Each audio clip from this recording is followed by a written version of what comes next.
Chapter 71 of Middlemarch by George Eliot. Recording by Margaret Espaillat. Clown. 'Twas in the bunch of grapes, where, indeed, you have a delight to sit, have you not? Froth. I have so, because it is an open room, and good for winter. Clown. Why, very well then, I hope here be truths. Measure for Measure. 5 days after the death of Raffles, Mr. Bambridge was standing at his leisure under the large archway leading into the yard of the Green Dragon. He was not fond of solitary contemplation, but he had only just come out of the house, and any human figure standing at ease under the archway in the early afternoon was as certain to attract companionship as a pigeon which has found something worth pecking at. In this case there was no material object to feed upon, but the eye of reason saw a probability of mental sustenance in the shape of gossip. Mr. Hopkins, the meek-mannered draper opposite, was the first to act on this inward vision, being the more ambitious of a little masculine talk because his customers were chiefly women. Mr. Bambridge was rather curt to the draper, feeling that Hopkins was of course glad to talk to him, but that he was not going to waste much of his talk on Hopkins.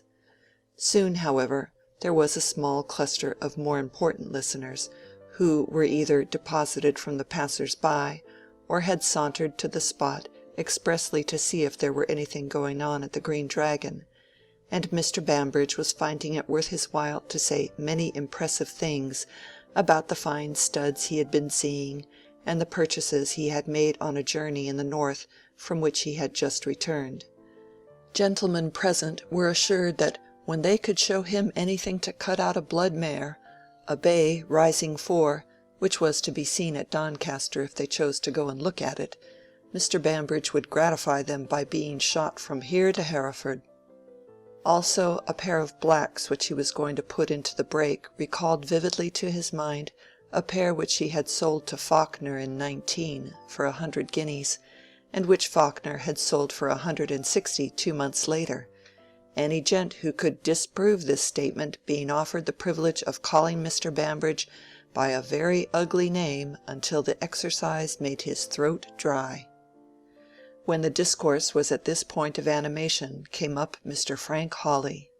He was not a man to compromise his dignity by lounging at the Green Dragon, but happening to pass along the High Street and seeing Bambridge on the other side, he took some of his long strides across to ask the horse-dealer whether he had found the first-rate gig-horse which he had engaged to look for. Mr. Hawley was requested to wait until he had seen a grey selected at Bilkley. If that did not meet his wishes to a hair, Bambridge did not know a horse when he saw it, which seemed to be the highest conceivable unlikelihood. Mr. Hawley, standing with his back to the street, was fixing a time for looking at the grey and seeing it tried, when a horseman passed slowly by. "Bulstrode," said 2 or 3 voices at once in a low tone, one of them, which was the draper's, respectfully prefixing the Mr., but nobody having more intention in this interjectural naming than if they had said the Riverston coach when that vehicle appeared in the distance. Mr. Hawley gave a careless glance round at Bulstrode's back, but as Bambridge's eyes followed it he made a sarcastic grimace.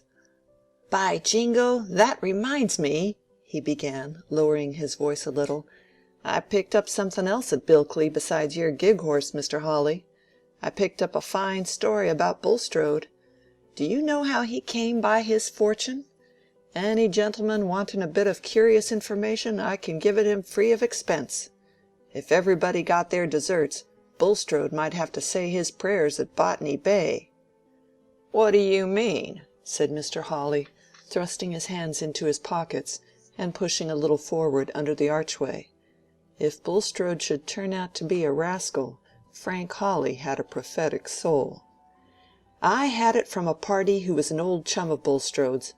I'll tell you where I first picked him up," said Bambridge, with a sudden gesture of his forefinger. "He was at Larcher's sale, but I knew nothing of him then. He slipped through my fingers. Was after Bulstrode, no doubt. He tells me he can tap Bulstrode to any amount, knows all his secrets. However, he blabbed to me at Bilkley. He takes a stiff glass. Damn if I think he meant to turn's king evidence. But he's that sort of bragging fellow. The bragging runs over hedge and ditch with him, till he'd brag of a spavin as if it'd fetch money. A man should know when to pull up." Mr. Bambridge made this remark with an air of disgust, satisfied that his own bragging showed a fine sense of the marketable. "What's the man's name? Where can he be found?" said Mr. Hawley. "As to where he is to be found, I left him to it at the Saracen's Head, but his name is Raffles." "Raffles!" exclaimed Mr. Hopkins. "I furnished his funeral yesterday. He was buried at Lowick. Mr. Bulstrode followed him. A very decent funeral." There was a strong sensation among the listeners. Mr. Bambridge gave an ejaculation in which brimstone was the mildest word, and Mr. Hawley, knitting his brows and bending his head forward, exclaimed, "What? Where did the man die?" "At Stone Court," said the draper. "The housekeeper said he was a relation of the master's. He came there ill on Friday." "Why, it was on Wednesday I took a glass with him," interposed Bambridge.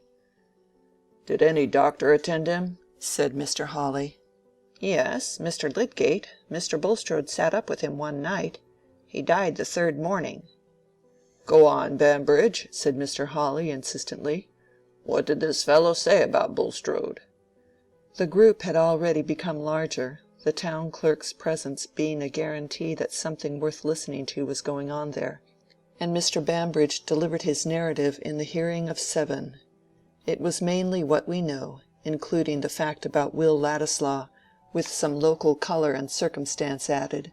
It was what Bulstrode had dreaded the betrayal of, and hoped to have buried forever with the corpse of Raffles. It was that haunting ghost of his earlier life which, as he rode past the archway of the Green Dragon, he was trusting that Providence had delivered him from. Yes, Providence. He had not confessed to himself yet that he had done anything in the way of contrivance to this end. He had accepted what seemed to have been offered. It was impossible to prove that he had done anything which hastened the departure of that man's soul. But this gossip about Bulstrode spread through Middlemarch like the smell of fire. Mr. Frank Hawley followed up his information by sending a clerk whom he could trust to Stone Court on a pretext of inquiring about hay, but really to gather all that could be learned about Raffles and his illness from Mrs. Abel. In this way it came to his knowledge that Mr. Garth had carried the man to Stone Court in his gig, and Mr. Hawley in consequence took an opportunity of seeing Caleb, calling at his office to ask whether he had time to undertake an arbitration if it were required, and then asking him incidentally about Raffles. Caleb was betrayed into no word injurious to Bulstrode beyond the fact which he was forced to admit, that he had given up acting for him within the last week. Mr. Hawley drew his inferences, and feeling convinced that Raffles had told his story to Garth, and that Garth had given up Bulstrode's affairs in consequence, said so a few hours later to Mr. Toller. The statement was passed on until it had quite lost the stamp of an inference, and was taken as information coming straight from Garth, so that even a diligent historian might have concluded Caleb to be the chief publisher of Bulstrode's misdemeanors. Mr. Hawley was not slow to perceive that there was no handle for the law either in the revelations made by Raffles or in the circumstances of his death. He had himself ridden to Lowick village that he might look at the register and talk over the whole matter with Mr. Farebrother, who was not more surprised than the lawyer that an ugly secret should have come to light about Bulstrode, though he had always had justice enough in him to hinder his antipathy from turning into conclusions. But while they were talking, another combination was silently going forward in Mr. Farebrother's mind, which foreshadowed what was soon to be loudly spoken of in Middlemarch as a necessary putting of 2 and 2 together. With the reasons which kept Bulstrode in dread of Raffles, there flashed the thought that the dread might have something to do with his munificence towards his medical man, and though he resisted the suggestion that it had been consciously accepted in any way as a bribe, he had a foreboding that this complication of things might be of malignant effect on Lydgate's reputation.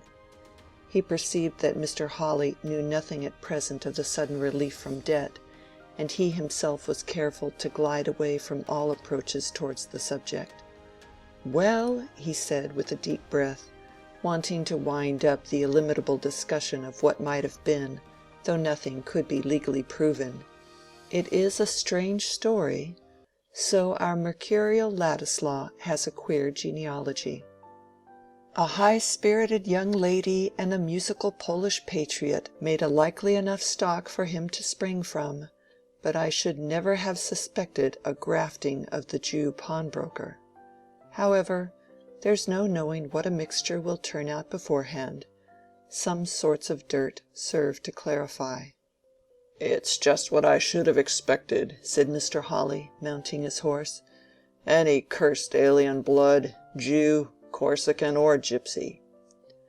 "I know he's one of your black sheep, Hawley, but he really is a disinterested, unworldly fellow," said Mr. Farebrother, smiling. "Ay, ay, that is your Whiggish twist," said Mr. Hawley, who had been in the habit of saying apologetically that Farebrother was such a damned pleasant good-hearted fellow, you would mistake him for a Tory. Mr. Hawley rode home without thinking of Lydgate's attendance on Raffles in any other light than as a piece of evidence on the side of Bulstrode. But the news that Lydgate had all at once become able not only to get rid of the execution in his house, but to pay all his debts in Middlemarch was spreading fast, gathering round it conjectures and comments which gave it new body and impetus, and soon filling the ears of other persons besides Mr. Hawley, who were not slow to see a significant relation between this sudden command of money and Bulstrode's desire to stifle the scandal of Raffles. That the money came from Bulstrode would infallibly have been guessed even if there had been no direct evidence of it, for it had beforehand entered into the gossip about Lydgate's affairs that neither his father-in-law nor his own family would do anything for him, and direct evidence was furnished not only by a clerk at the bank, but by innocent Mrs. Bulstrode herself, who mentioned the loan to Mrs. Plymdale, who mentioned it to her daughter-in-law of the house of Toller, who mentioned it generally. The business was felt to be so public and important that it required dinners to feed it, and many invitations were just then issued and accepted on the strength of this scandal concerning Bulstrode and Lydgate. Wives, widows, and single ladies took their work and went out to tea oftener than usual, and all public conviviality, from the Green Dragon to Dollops, gathered a zest which could not be won from the question whether the Lords would throw out the Reform Bill. For hardly anybody doubted that some scandalous reason or other was at the bottom of Bulstrode's liberality to Lydgate. Mr. Hawley, indeed, in the first instance, invited a select party, including the two physicians, with Mr. Toller and Mr. Wrench, expressly to hold a close discussion as to the probabilities of Raffles' illness, reciting to them all the particulars which had been gathered from Mrs. Abel in connection with Lydgate's certificate, that the death was due to delirium tremens, and the medical gentlemen, who all stood undisturbedly on the old paths in relation to this disease, declared that they could see nothing in these particulars which could be transformed into a positive ground of suspicion. But the moral grounds of suspicion remained. The strong motives Bulstrode clearly had for wishing to be rid of Raffles, and the fact that at this critical moment he had given Lydgate the help which he must for some time have known the need for. The disposition, moreover, to believe that Bulstrode would be unscrupulous, and the absence of any indisposition to believe that Lydgate might be as easily bribed as any other haughty-minded men, when they have found themselves in want of money. Even if the money had been given merely to make him hold his tongue about the scandal of Bulstrode's earlier life, the fact threw an odious light on Lydgate, who had long been sneered at as making himself subservient to the banker for the sake of working himself into predominance, and discrediting the elder members of his profession. Hence, in spite of the negative as to any direct sign of guilt in relation to the death at Stone Court, Mr. Hawley's select party broke up with the sense that the affair had an ugly look. But this vague conviction of indeterminable guilt, which was enough to keep up much head-shaking and biting innuendo even among substantial professional seniors, had for the general mind all the superior power of mystery over fact. Everybody liked better to conjecture how the thing was than simply to know it, for conjecture soon became more confident than knowledge, and had a more liberal allowance for the incompatible. Even the more definite scandal concerning Bulstrode's earlier life was, for some minds, melted into the mass of mystery, as so much lively metal to be poured out in dialogue, and to take such fantastic shapes as heaven pleased. This was the tone of thought chiefly sanctioned by Mrs. Dollop, the spirited landlady of the Tankard in Slaughter Lane, who had often to resist the shallow pragmatism of customers disposed to think that their reports from the outer world were of equal force with what had come up in her mind. How had it been brought to her she didn't know, but it was there before her as if it had been scored with the chalk on the chimney-board, as Bulstrode should say. His inside was that black as if the hairs of his head knowed the thoughts of his heart, he'd tear 'em up by the roots. "That's odd," said Mr. Limp, a meditative shoemaker, with weak eyes and a piping voice. "Why, I read in the Trumpet that that was what the Duke of Wellington said when he turned his coat and went over to the Romans." "Very like," said Mrs. Dollop. "If one rascal said it, it's more reason why another should. But hypocrite as he's been, and holding things with that high hand, as there was no parson in the country good enough for him, he was forced to take old Harry into his counsel, and old Harry's been too many for him." "Ay, ay, he's a 'complice you can't send out of the country," said Mr. Crabbe, the glazier, who gathered much news and groped among it dimly. "But by what I can make out, there's them says Bulstrode was for running away, for fear of being found out before now." "He'll be drove away whether or no," said Mr. Dill, the barber, who had just dropped in. "I shaved Fletcher, Hawley's clerk, this morning. He's got a bad finger, and he says they're all of one mind to get rid of Bulstrode. Mr. Thesiger has turned against him, and wants him out of the parish. And there's gentlemen in this town that says they'd as soon a dine with a fellow from the hulks. And a deal sooner I would, says Fletcher, for what's more against one's stomach than a man coming and make himself bad company with his religion, and giving out as the 10 Commandments are not enough for him, and all the while he's worse than half the men at the treadmill? Fletcher said so himself." "It'll be a bad thing for the town, though, if Bulstrode's money goes out of it," said Mr. Limp, quaveringly. "Ah, there's better folks spend their money worse," said a firm-voiced dyer, whose crimson hands looked out of keeping with his good-natured face. "But he won't keep his money by what I can make out," said the glazier. "Don't they say as there's somebody can strip it off him? By what I can understand, they could take every penny off him if they went to lawing." "No such thing," said the barber, who felt himself a little above his company at Dollop's, but liked it none the worse. "Fletcher says it's no such thing. He says they might prove over and over again whose child this young Ladislaw was, and they'd do no more than if they proved I came out of the fens. He couldn't touch a penny." "Look you there now," said Mrs. Dollop indignantly. "I thank the Lord he took my children to himself, if that's all the law can do for the motherless. Then by that, it's a no use who your father and mother is. But as to listening to what one lawyer says without asking another, I wonder at a man of your cleverness, Mr. Dill. It's well known there's always 2 sides, if no more, else who'd go to law, I should like to know.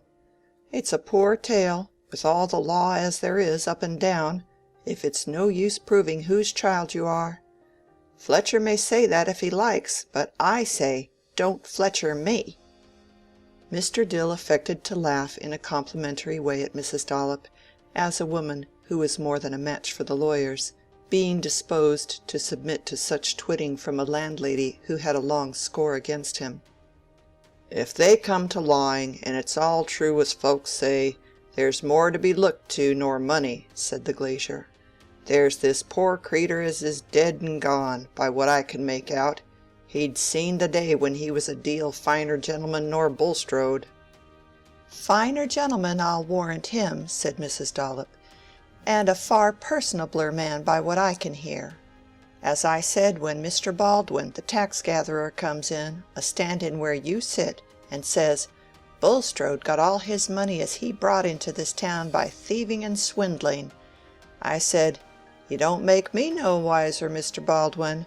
It set my blood a-creeping to look at him ever sin he came here into Slaughter Lane, a-wanting to buy the house o'er my head. Folks don't look the color o' the dough-tub, and stare at you as if they wanted to see into your backbone for nothink.' That was what I said, and Mr. Baldwin can bear me witness." "And in the rights of it too," said Mr. Crabbe, "for by what I can make out, this Raffles, as they call him, was a lusty, fresh-colored man as you'd wish to see, and the best o' company. Though dead he lies in Lowick churchyard sure enough. And by what I can understand, there's them knows more than they should know about how he got there." "I'll believe you," said Mrs. Dollop, with a touch of scorn at Mr. Crabbe's apparent dimness.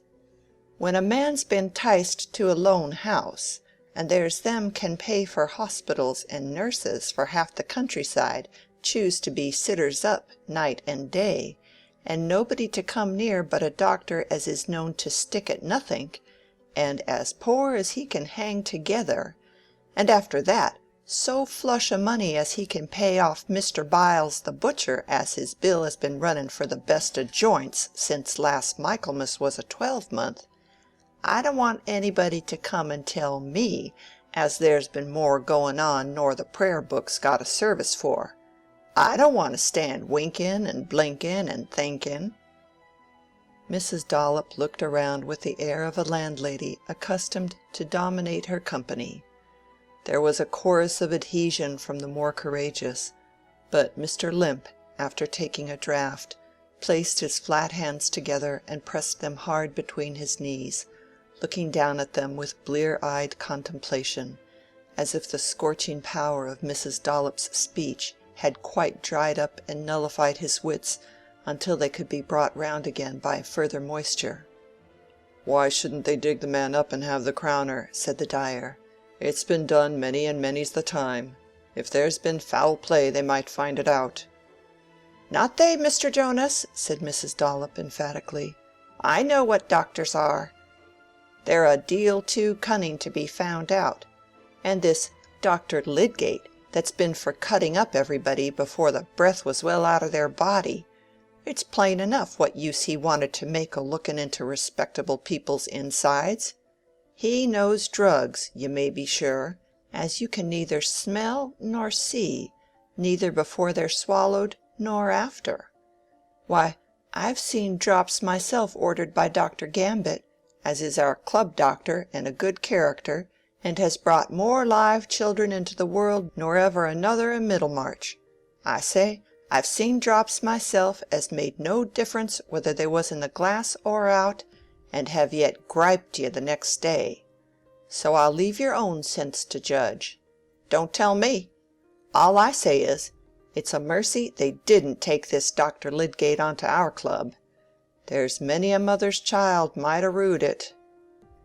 The heads of this discussion at Dollop's had been the common theme among all classes in the town, had been carried to Lowick Parsonage on one side and to Tipton Grange on the other, had come fully to the ears of the Vincy family, and had been discussed with sad reference to poor Harriet by all Mrs. Bulstrode's friends, before Lydgate knew distinctly why people were looking strangely at him, and before Bulstrode himself suspected the betrayal of his secrets. He had not been accustomed to very cordial relations with his neighbors, and hence he could not miss the signs of cordiality. Moreover, he had been taking journeys on business of various kinds, having now made up his mind that he need not quit Middlemarch, and feeling able, consequently, to determine on matters which he had before left in suspense. "We will make a journey to Cheltenham in the course of a month or two," he had said to his wife, There are great spiritual advantages to be had in that town, along with the air and the waters, and 6 weeks there will be eminently refreshing to us." He really believed in the spiritual advantages, and meant that his life henceforth should be the more devoted because of those later sins which he represented to himself as hypothetic, praying hypothetically for their pardon, "if I have herein transgressed." As to the hospital, he avoided saying anything further to Lydgate, fearing to manifest a too sudden change of plans immediately on the death of Raffles. In his secret soul he believed that Lydgate suspected his orders to have been intentionally disobeyed, and suspecting this he must also suspect a motive. But nothing had been betrayed to him as to the history of Raffles, and Bulstrode was anxious not to do anything which would give emphasis to his undefined suspicions. As to any certainty that a particular method of treatment would either save or kill, Lydgate himself was constantly arguing against such dogmatism. He had no right to speak, and he had every motive for being silent. Hence Bulstrode felt himself providentially secured. The only incident he had strongly winced under had been an occasional encounter with Caleb Garth, who, however, had raised his hat with mild gravity. Meanwhile, on the part of the principal townsmen, a strong determination was growing against him. A meeting was to be held in the town hall on a sanitary question which had risen into pressing importance by the occurrence of a cholera case in the town. Since the Act of Parliament, which had been hurriedly passed, authorizing assessments for sanitary measures, there had been a board for the superintendence of such measures appointed in Middlemarch, and much cleansing and preparation had been concurred in by Whigs and Tories. The question now was, whether a piece of ground outside the town should be secured as a burial ground by means of assessment or by private subscription. The meeting was to be open, and almost everybody of importance in the town was expected to be there. Mr. Bulstrode was a member of the board, and just before 12 o'clock he started from the bank with the intention of urging the plan of private subscription. Under the hesitation of his projects, he had for some time kept himself in the background, and he felt that he should this morning resume his old position as a man of action and influence in the public affairs of the town, where he expected to end his days. Among the various persons going in the same direction, he saw Lydgate. They joined, talked over the object of the meeting, and entered it together. It seemed that everybody of mark had been earlier than they, but there were still spaces left near the head of a large central table, and they made their way thither. Mr. Farebrother sat opposite, not far from Mr. Hawley. All the medical men were there. Mr. Thesiger was in the chair, and Mr. Brooke of Tipton was on his right hand. Lydgate noticed a peculiar interchange of glances when he and Bulstrode took their seats. After the business had been fully opened by the chairman, who pointed out the advantages of purchasing by subscription a piece of ground large enough to be ultimately used as a general cemetery, Mr. Bulstrode, whose rather subdued and fluent voice the town was used to at meetings of this sort, rose and asked leave to deliver his opinion.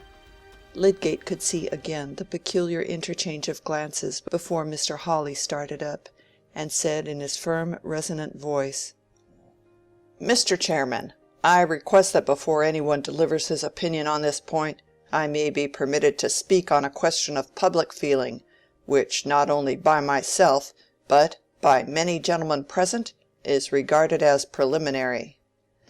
Mr. Hawley's mode of speech, even when public decorum repressed his awful language, was formidable in its curtness and self-possession. Mr. Thesiger sanctioned the request, Mr. Bulstrode sat down, and Mr. Hawley continued. "In what I have to say, Mr. Chairman, I am not speaking simply on my own behalf. I am speaking with the concurrence and at the express request of no fewer than 8 of my fellow townsmen who are immediately around us. It is our united sentiment that Mr. Bulstrode should be called upon, and I do now call upon him, to resign public positions which he holds not simply as a taxpayer, but as a gentleman among gentlemen. There are practices and there are acts which, owing to circumstances, the law cannot visit, though they may be worse than many things which are legally punishable.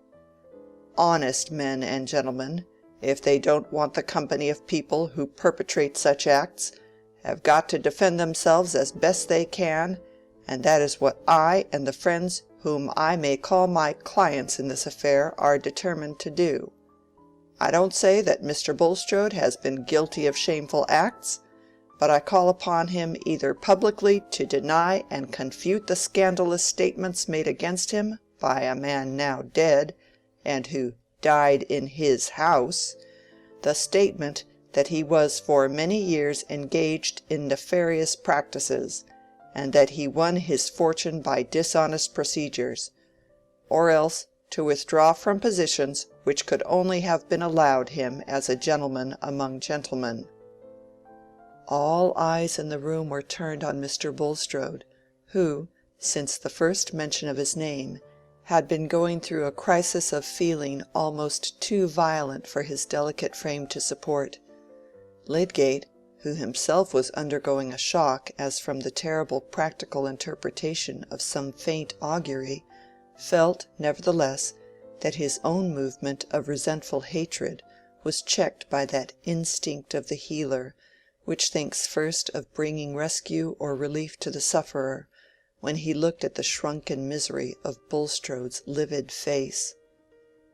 The quick vision that his life was after all a failure, that he was a dishonored man, and must quail before the glance of those towards whom he had habitually assumed the attitude of a reprover, that God had disowned him before men and left him unscreened to the triumphant scorn of those who were glad to have their hatred justified, the sense of utter futility in that equivocation with his conscience in dealing with the life of his accomplice, an equivocation which now turned venomously upon him with the full-grown fang of a discovered lie.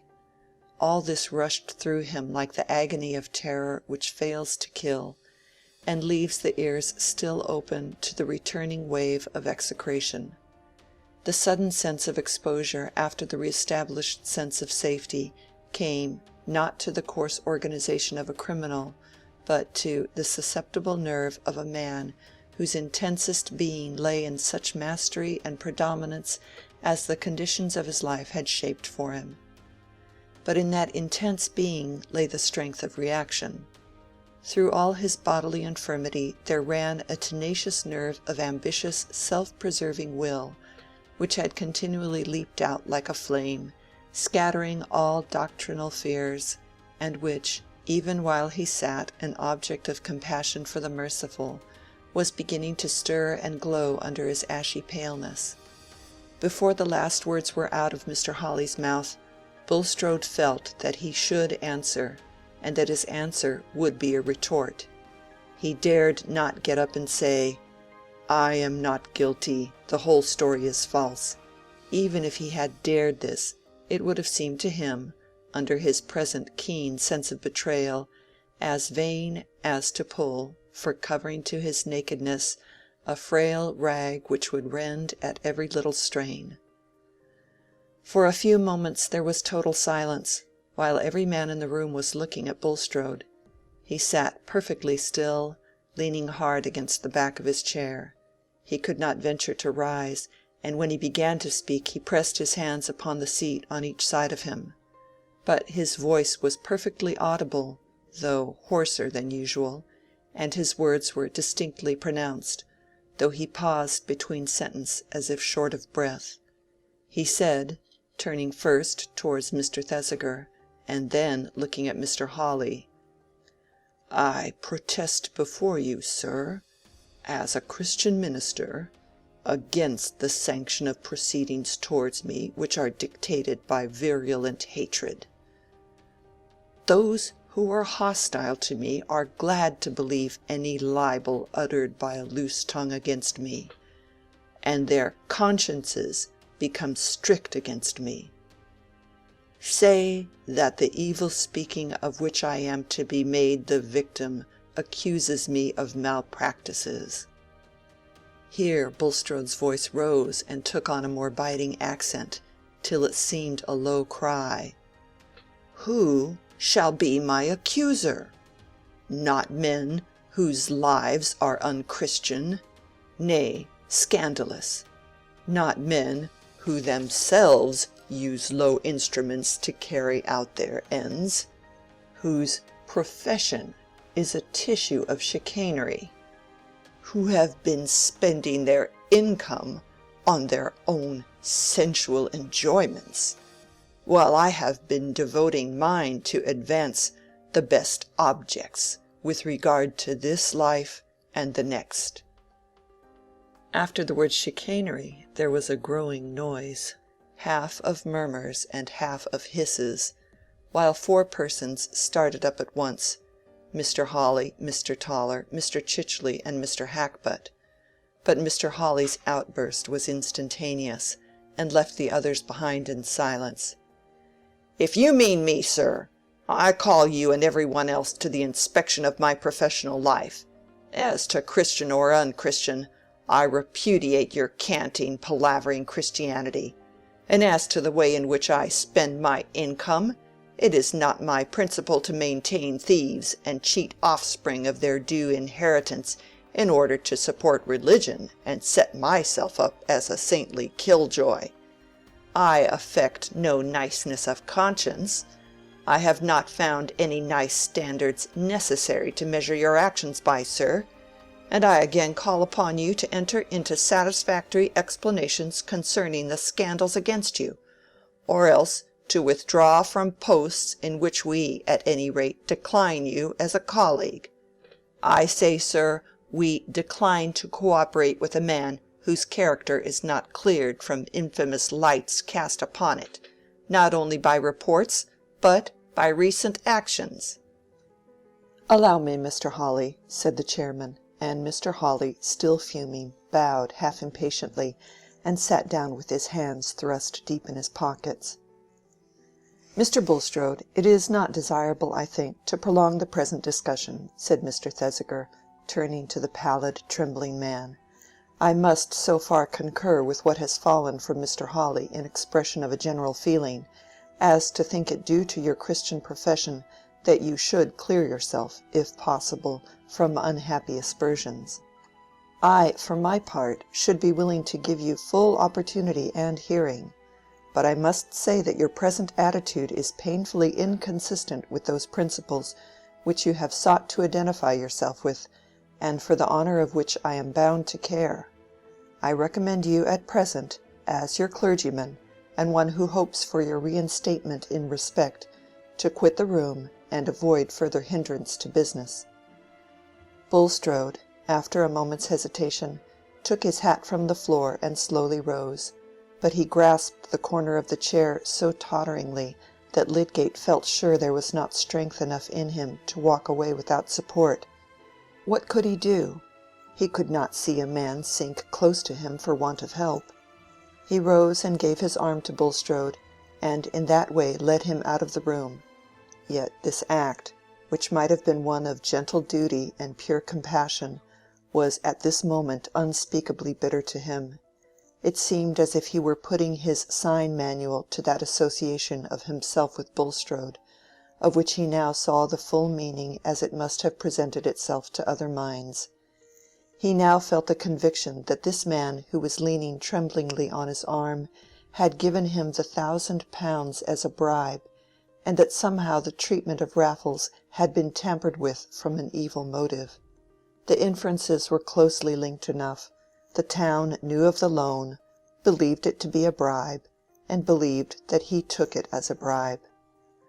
Poor Lydgate, his mind struggling under the terrible clutch of this revelation, was all the while morally forced to take Mr. Bulstrode to the bank, send a man off for his carriage, and wait to accompany him home. Meanwhile the business of the meeting was dispatched, and fringed off into eager discussion among various groups concerning this affair of Bulstrode and Lydgate. Mr. Brooke, who had before heard only imperfect hints of it, and was very uneasy that he had gone a little too far in countenancing Bulstrode, now got himself fully informed, and felt some benevolent sadness in talking to Mr. Farebrother about the ugly light in which Lydgate had come to be regarded. Mr. Farebrother was going to walk back to Lowick. "Step into my carriage," said Mr. Brooke. "I'm going round to see Mrs. Casaubon. She has come back from Yorkshire last night. She will like to see me, you know." So they drove along, Mr. Brooke chatting with good-natured hope that there had not really been anything black in Lydgate's behavior, a young fellow whom he had seen to be quite above the common mark, when he brought a letter from his uncle Sir Godwin. Mr. Farebrother said little. He was deeply mournful. With a keen perception of human weakness, he could not be confident that under the pressure of humiliating needs Lydgate had not fallen below himself. When the carriage drove up to the gate of the manor, Dorothea was out on the gravel and came to greet them. "Well, my dear," said Mr. Brooke, "we have just come from a meeting—a sanitary meeting, you know." "Was Mr. Lydgate there?" said Dorothea, who looked full of health and animation, and stood with her head bare under the gleaming April lights. "I want to see him and have a great consultation with him about the hospital. I have engaged with Mr. Bulstrode to do so." "Oh, my dear," said Mr. Brooke, "we have been hearing bad news. Bad news, you know." They walked through the garden towards the churchyard gate, Mr. Farebrother wanting to go on to the parsonage, and Dorothea heard the whole sad story. She listened with deep interest, and begged to hear twice over the facts and impressions concerning Lydgate. After a short silence, pausing at the churchyard gate and addressing Mr. Farebrother, she said energetically, "You don't believe that Mr. Lydgate is guilty of anything base? I will not believe it. Let us find out the truth and clear him." End of chapter 71.